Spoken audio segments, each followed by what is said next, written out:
For landlords, by landlords. The Rent Perfect Podcast with David Pickron.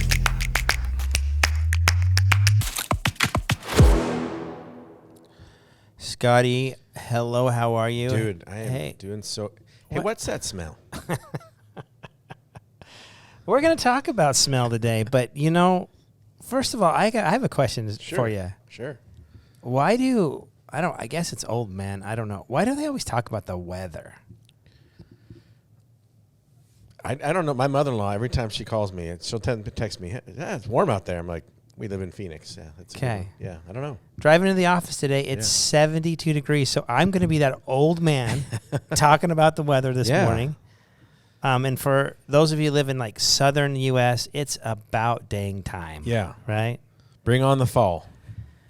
Well, in the last podcast, we were chatting about a little story where I just had someone move out about a month ago now, and I went there and I thought I smelled marijuana because all the windows were open when I went to do the just to view the property and see what kind of shape it was in, and so I got this overwhelming smell of marijuana, and I thought that, hey, maybe the next door neighbors and the windows were open, but something just didn't seem right on that whole deal. So I want to kind of continue that story for a second, right? Like what is the rest of the story? Yeah, this is the Paula Harvey moment. I love it. For our older listeners. Yeah. So that morning I shut all my windows and secure my property because that podcast was about squatting and making sure, your places are secured and you just don't give someone access into your place. You don't leave all the windows open. Exactly. Yeah. That kind of and that prior tenant, when she moved out, said it was so hot. The reason I bring up weather is because it was hot. It was so hot that her power got turned off before she finished moving out, and so she had to have the windows open to bring in a breeze of some sort, right? So I shut all the windows, leave the property. The air conditioning's not working because the electricity she turned off. Yep. And I shut the house up because I wanted to let it percolate. What the heck was I smelling that morning? Was it marijuana coming through the window on a single-family home down a nice neighborhood that'd be kind of weird? Yeah. I think I looked at it like 6 a.m. in the morning or something. Right. Like someone's getting some early morning token going on, right? So I roll back in there and open up the door, and boom, it's not marijuana. It's full-on dog urine, right? Yeah. But there is a dairy down the street that gives you a whiff of, my dairyman will tell me it's the smell of money, right? Yeah. But it gives you that whiff with that urine that morning. I'm like, I was just picking up something. I just was like, I'm not sure what this is. Your brain was trying to make sense of it's the combo, not good, whatever it is, right? And so I peel back the carpet, and there are a million rings of pee in there, right? So I call the tenant, and I said, hey. Did you have a no pet policy, by the way? Yeah. No pet policy. Right. So I told her, hey, there was supposed to be no pets in here. She's like, oh, there wasn't. And I'm like, there's an overwhelming smell of urine.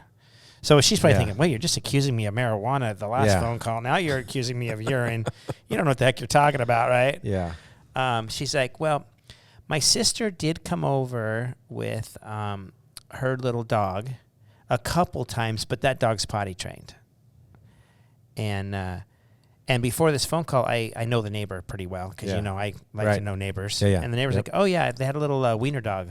Little dash hound over there. Yeah. Saw it all the time. He'd yap on Saturday mornings. And she's like, it was over there twice. Right.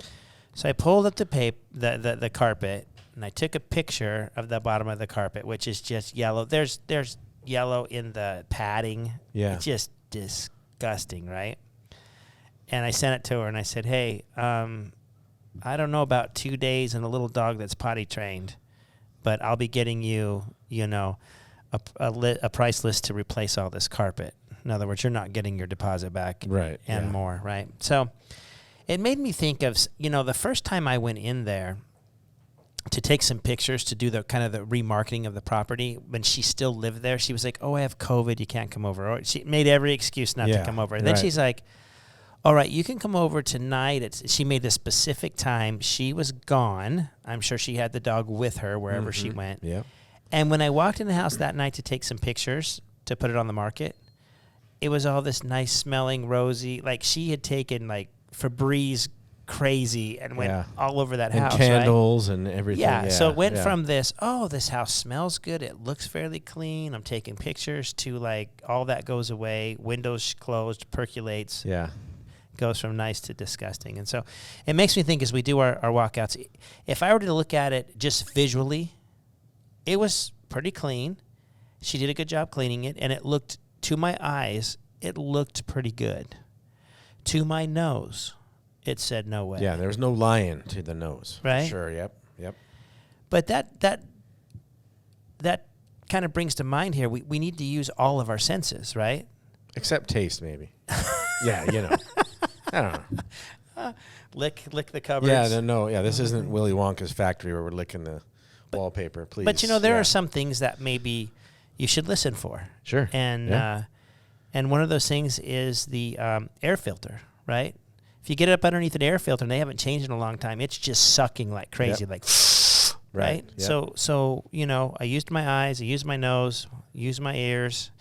Maybe when the air conditioning turns on or off, dishwasher, plumbing, toilet. Yeah. I mean, fans that are out of balance. I mean, there's all sorts of little things that you'll hear as you walk into a home. And some of those things might be something they did or something it just needs to be fixed for the new tenant coming in, right? Yeah.